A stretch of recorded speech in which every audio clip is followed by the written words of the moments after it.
And now, Vechtsport Info Wrestling presents The Dutch Wrestlemania Experience.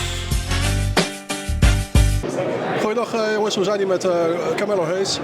Carmello, the only title that you didn't win in NXT. You're going up for tomorrow for that title. Yeah. Are we going to see the new NXT champ? Yeah, I think so, man. I think everything that I've done to prepare for this moment, it's almost like poetic justice at this point. And you made a good point. Like, this is really the only title besides the tag team titles that I haven't won in NXT. I started from the bottom and I worked my way all the way to the top. So I mean, it's almost at this point, it's poetic justice. I have to do it. Of course, you're going up against Braun Breaker. He's been dominant for over a year now in NXT. What's your game plan against a guy like him?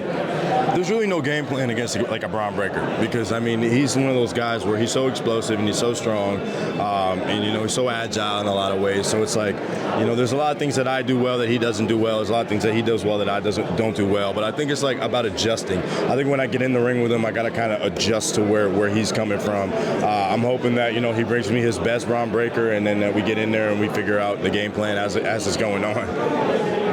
So you're in NXT, there's a lot of great coaches there.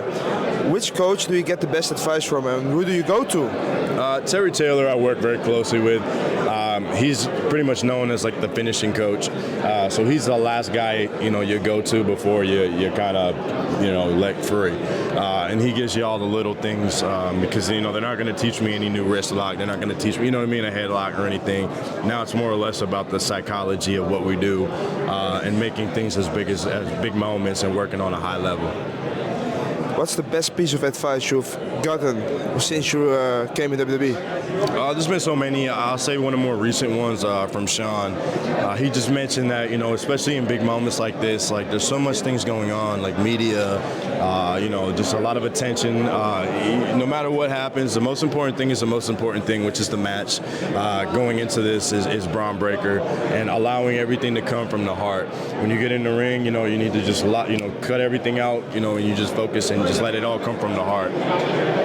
So, like Gerard just said, you built your career up very professional with the title reigns, and hopefully tomorrow you will win the NXT title.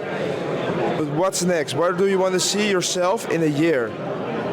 So a lot of people ask me this question. A lot of people fantasy book like myself, you know, where I'm going to be or what I'm going to do. But, you know, you got to think about it, man. Like, I got so much on my plate right now. You know, I know that's going to be there in the future. So I refuse to kind of focus on that. And I want to give all my attention and all my energy to what I'm doing at this very moment. And that's working, you know, that's working NXT, going against Braun Breaker on Saturday for the NXT Championship. So when we get there, we'll get there. But right now, all my focus is on NXT and Braun Breaker. I think that's a very good advice for the youngsters. I want to thank you for your time and good luck, man. Thank you, man. Appreciate you. Thank you. Thank you, sir. Thank you.